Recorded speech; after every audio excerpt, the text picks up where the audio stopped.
থলের ভিতরে রেখেছিলাম, সেই থলে থেকে সাপের খণ্ডটা আমি ওই বন্দার ভিতরে রেখেছিলাম। ওই বন্দার দিকে রাখার পরে ওই বন্দাতে যখন প্রস্রাব করতে বসেছে ওই মেয়েটা, তখন ওই পেটের ভিতরে সাপটা মনে করেছে আর একটা সাপ মনে হয় আমার ডাকার জন্য বন্দার ভিতরে আসছে। চিৎকার মেরে বলা যেন সুবহানাল্লাহ। আমার ভাইয়েরা, এই জবান যদি আল্লাহর জন্য যদি আপনি না খোলেন আর বাতিলের যদি আল্লাহু আকবার তাকবীর না শোনেন, তাহলে বাতিলেরা আমাদের মাথার উপর চাপিয়ে বসে কথা বলেন, ঠিক কিনা? সুতরাং সে তাকবীরের জন্য, বীর সিপাহী সালারের তাকবীরের জন্য বাতিলেরা থরথর করে কেঁপেছে। বাংলাদেশ থেকে যখন সেই ছিলেন শাহজালাল এসেছে, যখন এই ভয়ঙ্কর শত্রু কাফের মুশরিক পালিয়ে গেছে, সুতরাং এখনো যদি তাকবীর আপনাদের ভিতরে না থাকে, আল্লাহু আকবার তাকবীর যদি এখনো ভেতরে রেখে দেন, আবার সেই শৈলশার আসতেছে মাথার উপরে চাপিয়ে বলবে, কথা বলে, ঠিক কিনা?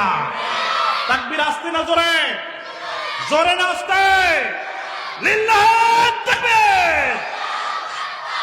আমার ভাইয়েরা, আল্লাহ তাআলা বললেন, আমি অবশ্যই লোকমানকে জ্ঞান দান করেছিলাম এবং বলেছিলাম আল্লাহর প্রতি কৃতজ্ঞতা প্রকাশ করো।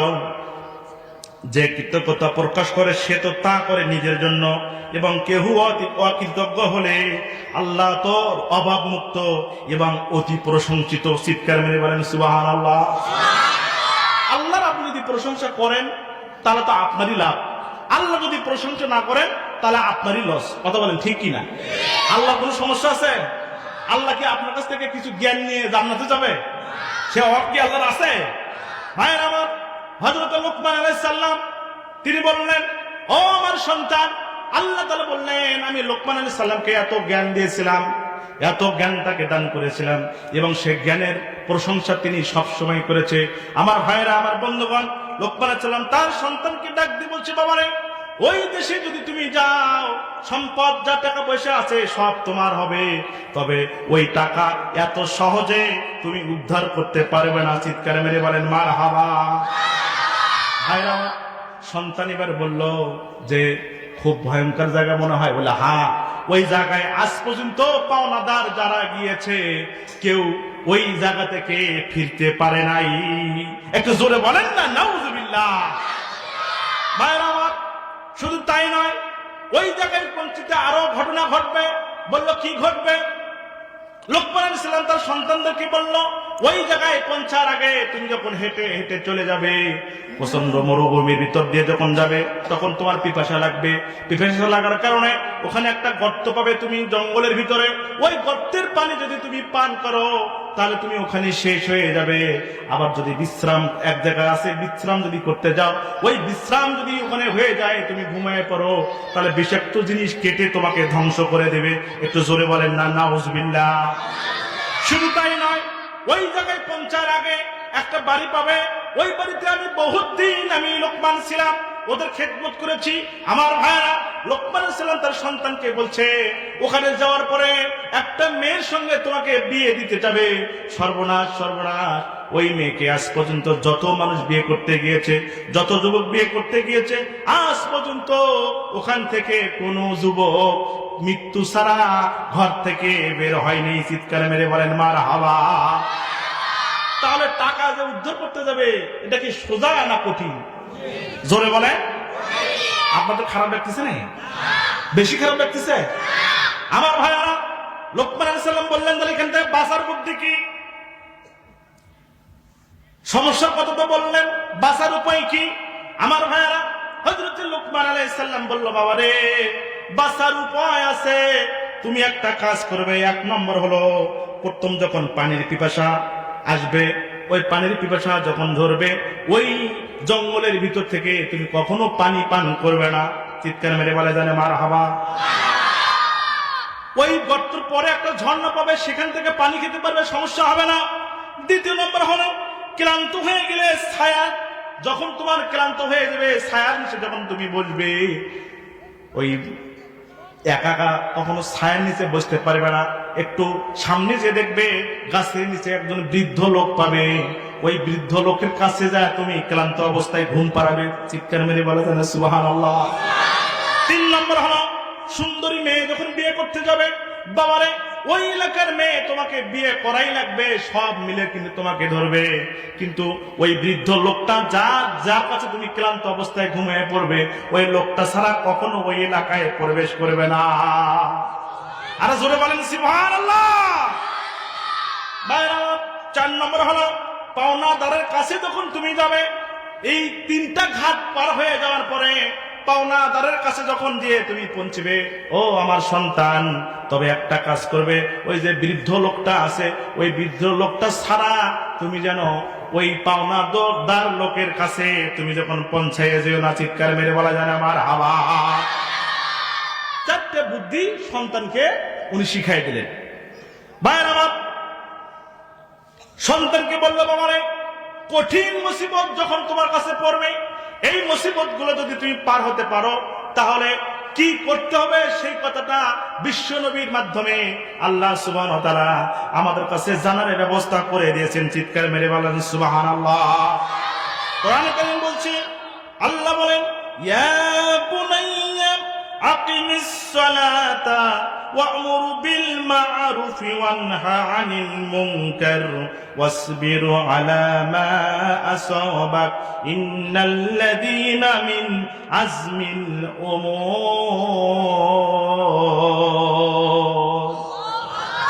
হয়নি চিৎকার মেরে বলে দেন আল্লাহু আকবার। ডাক দিয়ে বললেন, বাচ্চা শোনো, আমার প্রিয় সন্তান, সালাত কায়েম করবে, সৎ কাজের আদেশ দিবে, অসৎ কাজে মানুষকে নিষেধ করবে, এবং তোমার উপরে যে বিপদ আপদ আসে তাতে ধৈর্য ধারণ করবে। নিশ্চয়ই এগুলো অন্যতম দূর সংকল্পের কাজ। আল্লাহু আকবার। বিপদ যখন আসবে, আল্লাহ তাআলা কোরআনে কারিমে বললেন, বিপদ যখন আসবে তখন কি করবে? ধৈর্য ধারণ করবে এবং সালাত কায়েম করবে। যখনই তোমার বিপদের সম্ভাবনা দেখবে যে বিপদ চলে আসছে, সাথে সাথে তুমি নামাজে দাঁড়ায় যাবা। নামাজে দাঁড়ানোর পরে আল্লাহর কাছে প্রার্থনা করবে, আল্লাহর কাছে চাবে এবং সবর করবে, ধৈর্য ধারণ করবে। আল্লাহ বলছেন, সবরকার সাথেই আমি আছি। আল্লাহু আকবার বলেন, আর জোরে বলেন আল্লাহু আকবার। ভাইরা আমার প্রাণের বন্ধুগণ, এবার হযরত লুকমান আলাইহিস সালামের সন্তান বাবার কাছ থেকে বিদায় নিলেন। বিদায় নেওয়ার পরে ঘরে ঢুকলেন। ঘরে ঢোকার পরে জায়নামাজ বিছাইলেন।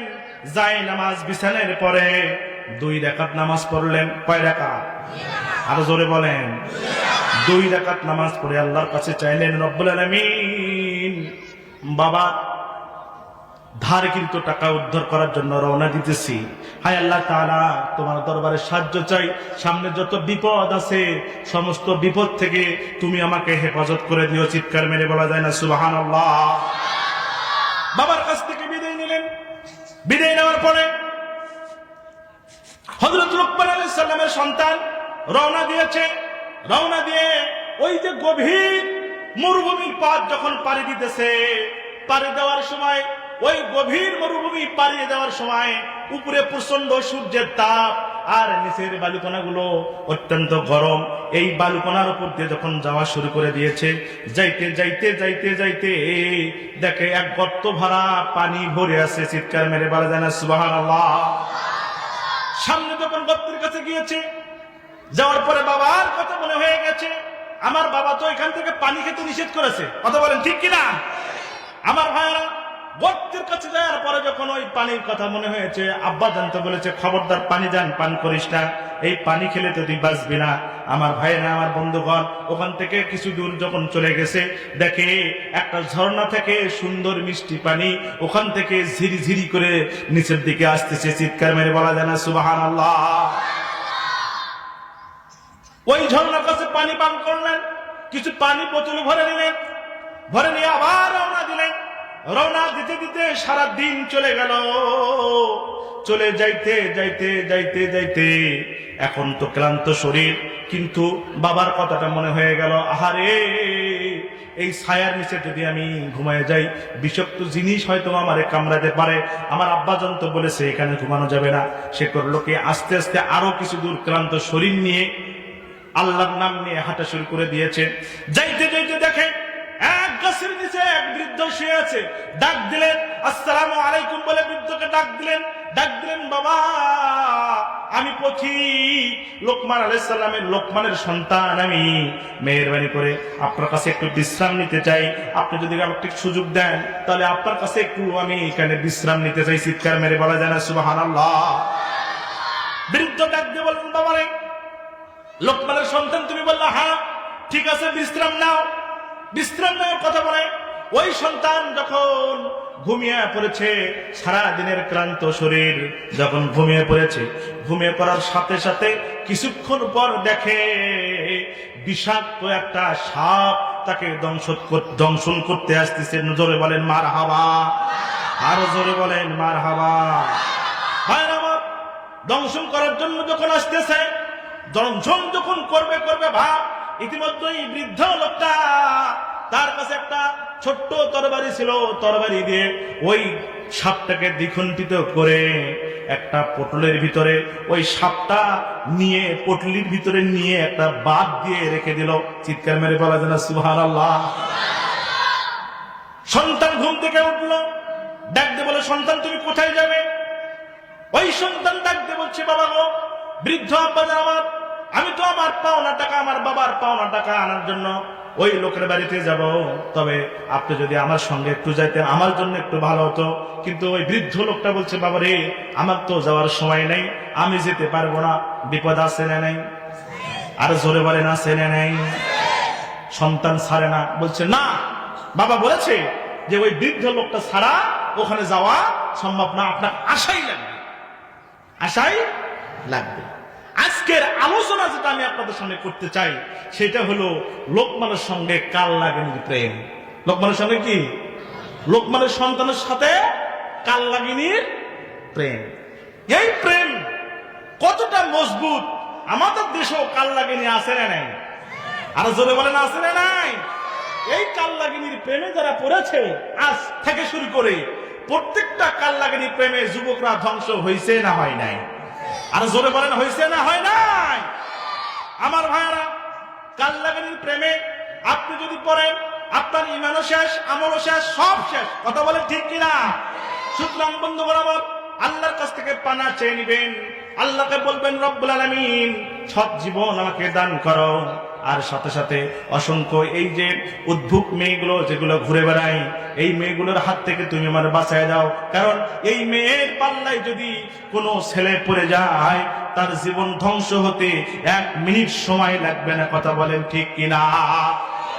বাবারা সন্তানগুলোকে কত সুন্দর করে লালন পালন করে, অথচ সন্তানগুলো তো কথা শোনে না, সন্তানগুলো কথা শুনতে চায় না, সন্তানগুলো মা বাবার কথা মানতে চায় না।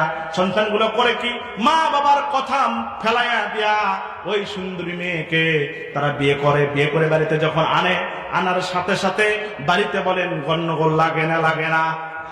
আর জোরে বলেন লাগে না? লাগে না? যুবক ভাইরাদেরকে আমি বলি, ভাইরা আমার, কত কষ্ট করে তোমার বাবা তোমাকে লালন পালন করলো। প্রত্যেকটা মা বাবার চাওয়া আমার সন্তানটা বড় হবে, আমার সন্তানটা মানুষ হবে, ওই সন্তান আমাকে বৃদ্ধ বয়সে দেখাশোনা করবে। কথা বলেন ঠিক কিনা? মুরব্বি ঠিক আছে না কথা? আমার ভাইয়েরা, সমস্ত বৃদ্ধ মানুষগুলো এটা চায় যে আমার সন্তান বড় হয়ে আমাকে দেখাশোনা করবে।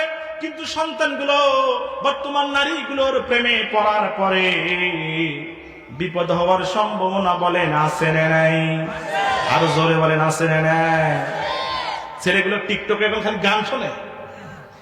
কথা বলেন ঠিক কিনা? এমন সুন্দর সুন্দর মেয়ে কিছু এখন টিকটকে গান ছাড়তে থাকে, আর ছেলেগুলো কোনো পড়া নাই, লেখা নাই, ন্যাপের তলে মোবাইল একটা নিয়ে খালি খালি এইরকম। কথা বলেন ঠিক কিনা? আহা, কথা বলেন ঠিক কিনা? আমার ভাইয়ের, আমার বন্ধুগণ, সুতরাং এই টিকটক যুবক যতগুলো আছো, আজকে এখান থেকে তওবা করে যেতে হবে যে আমাদের মা বাবার কথা মতো আমরা চলবো, জীবনকে নতুন করে সাজাবো। মা বাবার অবাধ্য যারাই হয়েছে সমস্ত যুবক ধ্বংস হয়েছে। কথা বলেন ঠিক কিনা? আর জোরে বলেন ঠিক কিনা? ভাইরা আমার, হযরত লোকমান আলাইহিস সালামের সন্তান ওই বৃদ্ধকে বলছে, বাবা আপনাকে ছাড়া যেতে পারবো না, মেহেরবানি করে আপনি আমাদের সঙ্গে চলেন। বৃদ্ধ লোক কোনোভাবেই রাজি হয় না।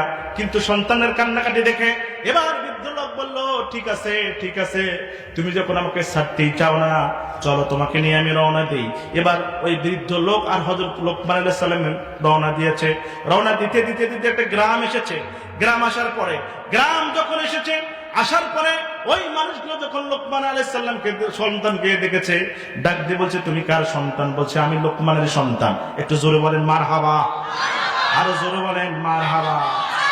হযরত লোকমান আলাইহিস সালামের সন্তানের কথাগুলো শুনে ওই এলাকার যত লোক, সমস্ত লোকগুলো এসেছে, আহারে আপনার বাবা আমাদের এলাকায় অনেক দিন আমাদের খেদমত করে গেছে, তাকে আমরা খুব ভালোবাসি, অত্যন্ত ভালো লোক ছিল, আর আপনি হলো তার সন্তান, সুতরাং এত সহজে আমাদের এলাকা ছেড়ে আপনাকে যেতে দেব না। চিৎকার মেরে বলা যায় না মারহাবা। আপনাদের এলাকায় যদি একটা ভালো ইমাম যদি 20 বছর 30 বছর ইমামতি করে, ওই লোকটা যদি চলে যায়, হঠাৎ করে যদি তার সন্তান যদি দেখেন যে অমুক হুজুরের ছেলে এটা, তাহলে তো আপনার ভালোবাসা থাকবে না? থাকবে না? আর জোরে বলে বলছে, না বাবা তুমি এসেছো, তোমার বাবা 30 বছর আমাদের মসজিদে ইমামতি করে গেছে, সুতরাং এত সহজে তোমার দাওয়া নাই, এখানে 2 দিন থাকবা, বেড়াইবা, তারপরে তোমাকে পাঠিয়ে দেবো। কথা বলেন ঠিক কিনা? আমার ভাইরা, হযরত লোকমান আলাইহিস সালামের সন্তান তাদেরকে পরিচয় দিলেন, আমার বাবা লোকমান, তার সন্তান আমি।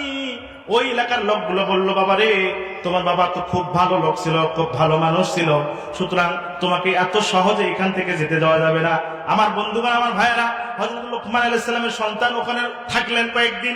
থাকার পরে হঠাৎ করে এলাকায় ঘোষণা হয়ে গেল, অমুকের মেয়ের বিয়ে, ওই সুন্দরী মেয়েটার বিয়ে।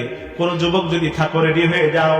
দেখে এলাকায় কোন যুবক ওই মেয়েটাকে বিয়ে করতে রাজি হয় না। চিৎকার মেরে বলা যায় না মারহাবা। আচ্ছা বলেন, মেয়ে বিয়ে করতে যায় যদি কোনো যুবক মারা যায়, এটা যদি আমাদের এলাকায় প্রচার হয় যে ওকে বিয়ে করতে গেলেই সে মরে যায়, বাসর ঘর থেকে তাকে লাশ বের করে আনতে হয়, তাহলে কোন যুবক কোনদিন কোন মেয়ে বিয়ে করবে? আর কথা বলেন, বিয়ে করবে? কোন দিন তো কোন যুবক বিয়ে করবে না। এখন লোকমান আলাইহিস সালামের সন্তান, তিনি বলছে, এত বড় সুন্দরী মেয়ে, একে যদি বিয়ে না করি তাহলে তো জীবনটাই বৃথা হয়ে গেল। চিৎকার মেরে বলা যেন মারহাবা, আরো জোরে বলেন মারহাবা। সুন্দরী মেয়েকে পছন্দ করে না এমন কোন যুবক কি আছে? কথা বলেন আছে? আরে বুড়ো বুড়ো তো সুন্দরী মেয়ে পছন্দ করে। কথা বলেন ঠিক কিনা? হাসরের ময়দানে প্রত্যেকটা বুড়ো আল্লাহ যুবক বানিয়ে দিবে। কথা বলেন ঠিক কিনা? ভাইরা আমার, যদি আপনি আমল ঠিক রাখতে পারেন, আপনার চরিত্র যদি ঠিক রাখতে পারেন, এই বাংলাদেশি মেয়েদের, সুন্দরী মেয়েদের পিছে পিছে যদি ঘুরে ঘুরে আপনার জীবন শেষ না করতে পারেন, হাসরের ময়দানে আল্লাহ রাব্বুল আলামিন আপনাকে চিরকুমারী মেয়ের ব্যবস্থা করে দেবে। চিৎকার মেরে বলা জানা সুবহানাল্লাহ। আল্লাহ বলছেন যে কাওয়াইবা আতরাকা, কাওয়াইবা আতরাবা, কোন যুবক যখন কিয়ামতের ময়দানে যে জান্নাতি হবে, আল্লাহ সুবহানাহু ওয়া তাআলা ওই যুবকদেরকে সুন্দরী সুন্দরী হুরপরি তার ব্যবস্থা করে দিবে। চিৎকার মেরে বলা যায় সুবহানাল্লাহ। তবে এই দেশের মেয়েদের পিছনে যদি ঘোরেন, তাহলে কি মেয়ে পাওয়ার সম্ভাবনা আছে? কত বলেন আছে? আমার ভাইরা, আপনাদের মনে কষ্ট হচ্ছে, বেশি কষ্ট হইতেছে আপনাদের? হায় হায় ভাইরা আমার, কথা শেষ করা লাগবে সংক্ষেপে।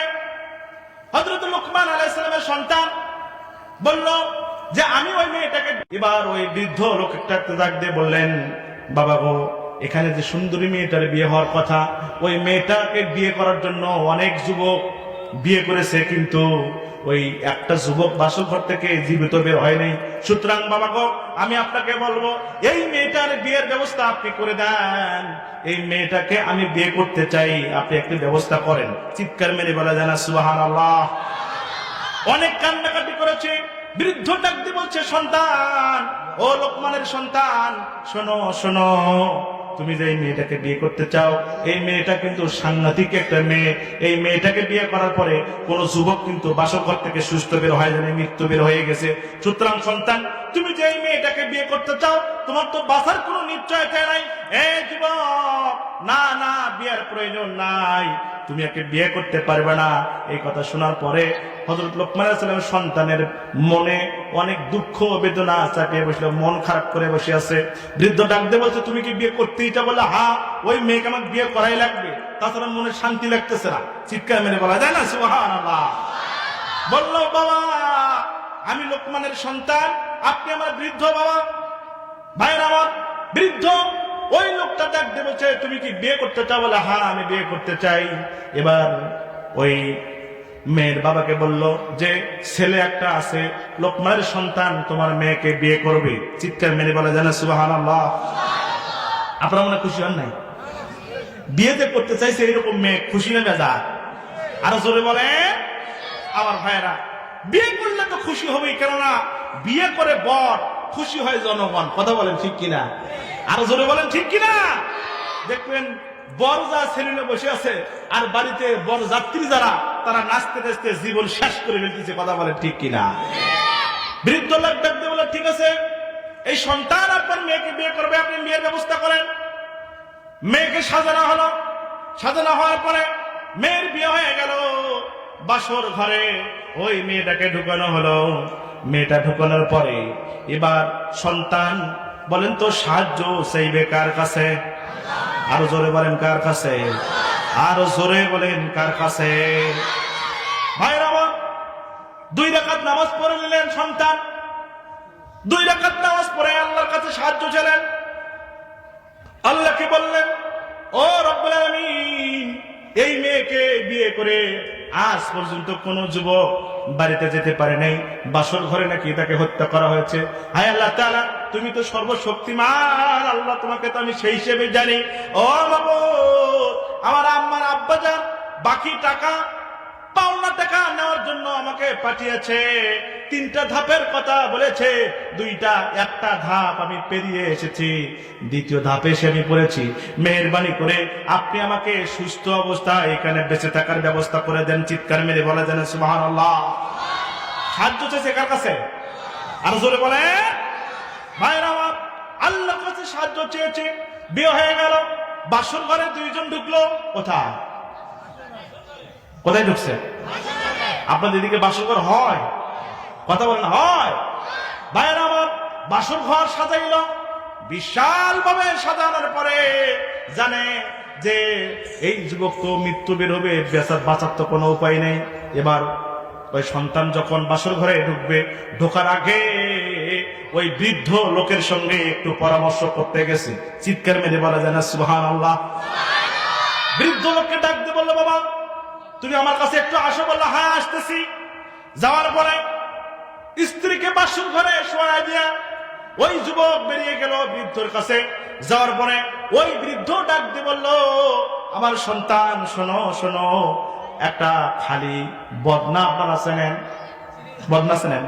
আপনাদের ছেলেকে বদনাই তো পায় নাকি, অন্য কিছু করে নাকি? আবার ভাইরা আমার বললো যে একটা বদনা নিয়ে আসো, একটা ঠিলা নিয়ে আসো। আমার ভাইয়ারা ওই ঠিলা বা বদনা যখন ওই বৃদ্ধর কাছে নিয়ে গেল, যাওয়ার পরে ওই বৃদ্ধ ওই যে পোটলার ভিতরে যে সাপটা আছে, কি আছে মনে আছে? ওই যে গাছের নিচে যখন ঘুমিয়ে গিয়েছিল, আর ওই সাপটা যখন দংশন করতে এসেছিল, ওই সাপটাকে কোপ দিয়ে দ্বিখণ্ডিত করে পোটলার ভিতরে রেখেছিল। মনে আছে আপনাদের? মনে আছে তো ভাইরা আমার?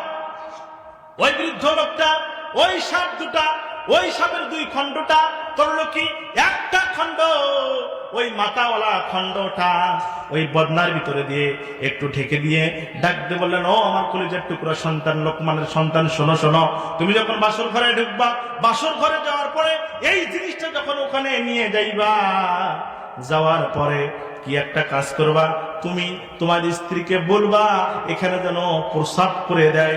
একটু চিৎকার মেরে বলা যায় না মারহাবা? কি করে দেয়? বললো এই ঘুটির ভিতরে, এই বদনার ভিতরে তোমার স্ত্রী যেন প্রসাব করে। ভাইরা আমার, লোকমান আলাইহিস সালাম সন্তান বললো, এটা কথা হলো? আমার স্ত্রী এই বদনার ভিতরে বা ঘুটির ভিতরে প্রসাব করবে? বলে, হ্যাঁ করতে হবে। মারহাবা বলেন? আরে আর জোরে বলেন মারহাবা। বললো যে প্রসাব করা লাগবে, কারণ হলো প্রসাব না করলে কাজ হবে না। সুতরাং কোনো কথা নয়, কোনো কথা নয়, তোমার স্ত্রীকে বলবে এই ঘটির ভিতরে যেন প্রস্রাব করে। আমার ভাইয়েরা, গভীর রজনীতে স্ত্রীকে ডাক দে, স্বামী বলতেছে, ও প্রাণের স্ত্রী, ওঠো ওঠো, তুমি উঠে এই ঘটির ভিতরে, বদনার ভিতরে একটু প্রস্রাব করে দাও। এবার স্ত্রী তো লজ্জা পেয়ে গেছে, বলছে ঘটির ভিতরে প্রস্রাব করবো, তার মানে বলে হ্যাঁ করো, এটা আমার অর্ডার। স্বামীর অর্ডার ফলো করা স্ত্রীর জন্য ওয়াজিব। চিৎকার মেরে বলা জানা সুবহানাল্লাহ, বলে করতে হবে। আমাদের এলাকার স্ত্রীগুলো স্বামীর অর্ডার ফলো করে, আর কথা বলেন ফলো করে। স্বামীগুলো স্ত্রীর সাথে এমন ব্যবহার করে, বাইক থেকে যখন আসে গেলে গেলি কইলে, কথা বলেন ঠিক কিনা? জরুরি মাও তো আগেই মেজাজ ফায়ার, সারাদিন কাজ কাম করে মনে করেন এমনি ক্লান্ত, বলে কামাই করে আসছে, বাড়িতে মনে আমরা বসে আছি। কথা বলেন ঠিক কিনা? আর জোরে বলেন ঠিক কিনা? আমার ভাইরা, 2 মিনিটে একটা গল্প বলে দেই। আমার বন্ধুগণ, এক স্বামী, অত্যন্ত কঠিন প্রকৃতির এক স্বামী বাস করত। এরকম কঠিন স্বামী আমাদের এলাকায় আছে না নাই? মানে কথায় কথায় স্ত্রীকে মারে, পিটায়, রাগারাগি করে, গালাগালি করে, আছে না নাই? কথা বলেন আছে না নাই? আপনাদের এলাকায় নাই, কিন্তু আমাদের এলাকায় আছে। আপনাদের এলাকার স্বামীগুলো খুব ভালো, আলহামদুলিল্লাহ। কম আরো জোরে বলেন আলহামদুলিল্লাহ। ভাইরা আমার, এখন স্বামী হচ্ছে অসুস্থ, অসুস্থ হয়ে গিয়ে হাসপাতালে গেছে। হাসপাতালে যা প্রস্রাব পরীক্ষা করতে দিছে। কি পরীক্ষা? আহা, কথা বলে না, কি পরীক্ষা? প্রস্রাব পরীক্ষা করতে দিছে। বলছে আপনি সকালবেলা যে প্রস্রাবটা হয় ওইটা আপনি আমাকে, মানে আমার কাছে নিয়ে আসবেন। বিকেল 5টার সময় আমি চেম্বারে বসি, ওই সকালবেলা প্রস্রাবটা নিয়ে বিকেল বেলা আপনি আমার চেম্বারে আসবেন। কি করছে? কি মানে কি করতে বলছে? প্রস্রাব চেনেন না আপনারা? মোটা বোঝেন তো? মোটা তো বোঝেন নাকি? বলে মুতে, শিশির করে মুতে ওই পানিটুকু 5টার সময় আমার চেম্বারে নিয়ে আসবি। এবার মনে হয় বুঝতে কষ্ট হয়নি। কথা বলেন ঠিক আছে তো? আমার ভাইয়েরা, এবার ওই লোকটা করছে কি, শিশির মধ্যে প্রস্রাব করছে, করার পরে একবারে দরজার একটু সাইডে রেখে দিছে, যাতে প্রস্রাব তো যদি পড়ে যায় তাহলে বিপদ আছে না নাই। বলছে যে সাইডে রেখে দিছে, তো বলছে যাতে আমি 5টার সময় নিয়ে যাব। এখন কাজ কামের সাথে ব্যস্ত হয়ে গেছে। বাড়িতে কিছু দুষ্ট ছেলে থাকে না? আর কথা বলে না কেন আপনারা? দুষ্ট ছেলে থাকে না? থাকে না? ওই যুবক করছে কি, দুষ্ট ছেলেটা করছে কি, ওই মানে এই দুষ্টমি করতে করতে করতে করতে ওই শিশির যা পা লেগে প্রস্রাব পড়ে গেছে। কি পড়ে গেছে? সন্তান ডাকতে বলছে, আম্মু এই বোতলের মধ্যে কি ছিল, পড়ে গেছে। এবার মায়ের ভয় আছে না নাই? কেননা মাও তো জানে আর বাপ যে এ তো আজকে শ্বাস করে ফেলবে রে। বলছে তুই কি করছিস? এটা কি শিশির মধ্যে কি যেন ছেলে পড়ে গেছে। বলছে সে ঠিক ভালো হয়েছে, এবার খুব ভালো কাজ করছে, আজকে শেষ। এখন স্বামীর হাত থেকে বাঁচার জন্য সে করছে কি, ওই শিশির মধ্যে নিজেই প্রস্রাব করে রেখে দিছে। কি করে রাখছেন? নিজেই প্রস্রাব করে শিশির মধ্যে রাখছে। এবার বলেন তো প্রস্রাব পরীক্ষা করবে কে? আহা, কথা বলেন না, কে? আপনারা আলোচনা বুঝতেছেন তো? আপনারা কে পরীক্ষা করবে? ডাক্তারে পরীক্ষা করবে। ডাক্তারের কাছে এবার প্রস্রাব নিয়ে 5টার সময় যুবক হাজির। এখন ডাক্তার প্রস্রাব এইরকম করে নিছে, নিয়ে প্রস্রাবের দিকে দেখে একবার, মানুষের দিকে দেখে একবার। কিরে, প্রস্রাবের দিকে দেখে একবার, মানুষের দিকে দেখে একবার। তে পুরুষ বলতেছে যে ভাই আপনি প্রস্রাব দেখেন একবার, আমার দিকে দেখেন একবার, আমার রোগটা বেশি জটিল নাকি? তো বলছে যে ভাই আমি তো জীবনে এরকম রোগ কোনোদিন দেখি নাই, আমি তো আশ্চর্য হয়ে গেছি। বলছে আচ্ছা ভাই হয়েছে নাকি সেটা তো বলেন, কি হয়েছে সেটা বলেন, খুলে বলেন। তো বলছে আপনার অসুখটা খুব মারাত্মক, এরকম অসুখ আমি জীবনে দেখি নাই। বলছে অসুখটার নাম হচ্ছে আপনার পেটে 7 মাসের বাচ্চা। কয় মাসের বাচ্চা? আরো জোরে বলেন, কয় মাসের বাচ্চা? বিপদ আছে না নাই? খুশি না বেজার? আর কথা বলেন, খুশি না বেজার? বলছে কি বলেন আপনি, আমার পেটে 7 মাসের বাচ্চা? বেজার হয়ে মনটা খারাপ করে বাড়িতে প্রবেশ করেছেন। এবার বলেন তো স্ত্রী খুশি না বেজার? আর কথা বলেন, খুশি না বেজার? স্ত্রী তো বলছে কি ব্যাপার স্বামী, এরকম করে তুমি আসতেছো কেন? ঝর্ণার আব্বু কি খবর? যে বলছে আমার এমন একটা রোগ হয়েছে রে, এটা বলা যাবে না। বলছে বলা যাবে না রোগ, আবার বলা যাবে, এটা কেমন কথা? বলো তো তোমার কি হয়েছে। ডাক্তার কিন্তু ভুলও করে, অন্যায়টা আসলে করছে কে? আহা, কথা বলে না, কে করছে? বলতেছে এই শোনে, ডাক্তার কিন্তু ভুলও করে, মাঝে মাঝে কিন্তু ভুলও রিপোর্ট দেয়। তুমি বলো তো কি হয়েছে। এখন স্ত্রী চাপাচাপি সহ্য না করতে পারে, এবার স্বামী বলতেছে আমার পেটে নাকি 7 মাসের বাচ্চা। এই যে বলছে আমার পেটে 7 মাসের বাচ্চা, এবার স্ত্রী হাহা করে হাসি দিছে।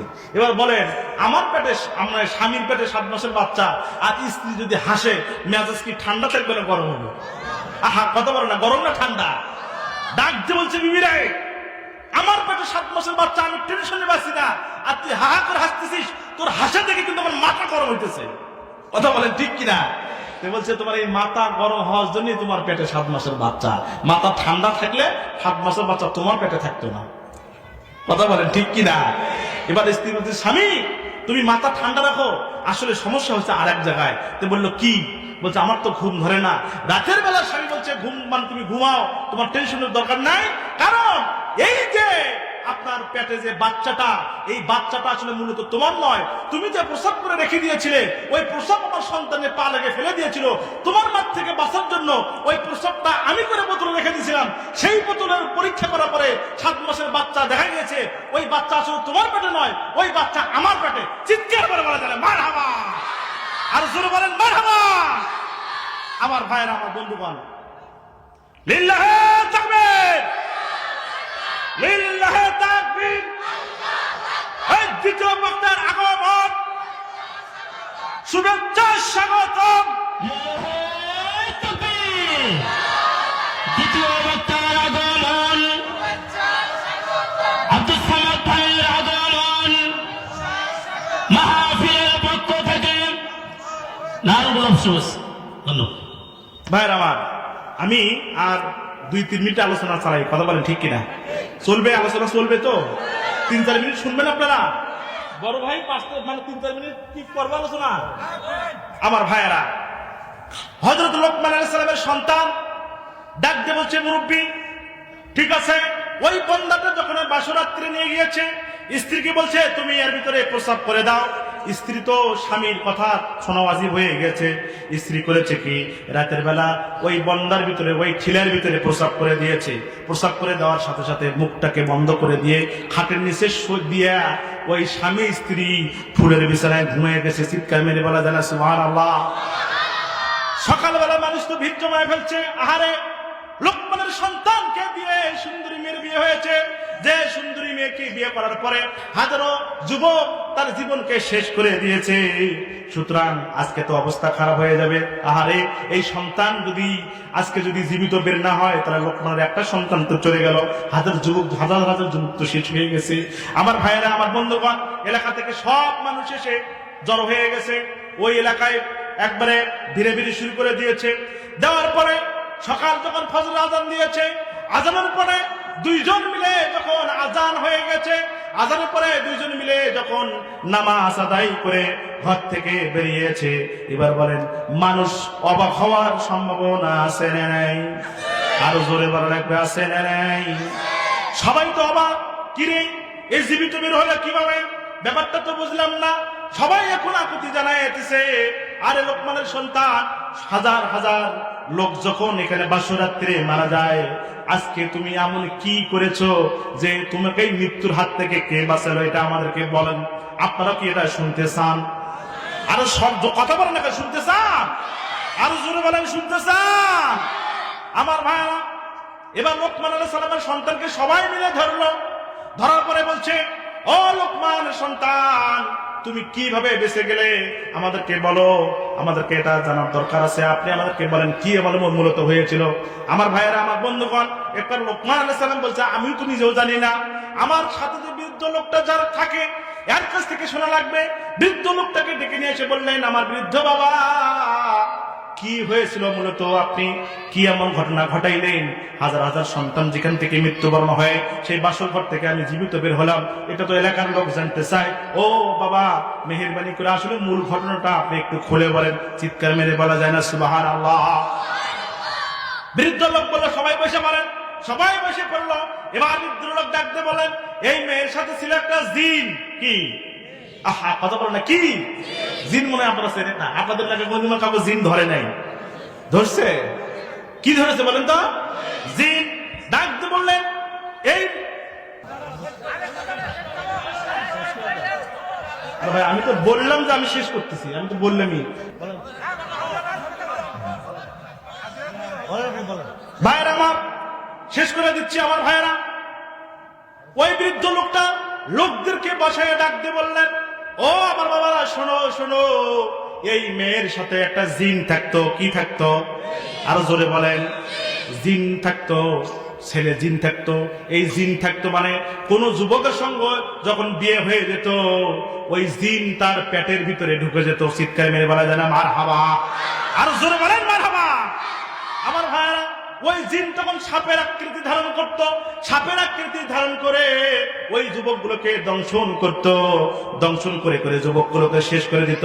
আমার ভাইয়েরা, আমার বন্ধুগণ, এই সন্তানকেও ওই দংশন করত। কিন্তু ওই যে দংশন করত, ওই যে গাছের নিচে বসার পরে সাপের একটা খণ্ড আমি ওই থলের ভিতরে রেখেছিলাম। সেই থলে থেকে সাপের খণ্ডটা আমি ওই বন্দার ভিতরে রেখেছিলাম।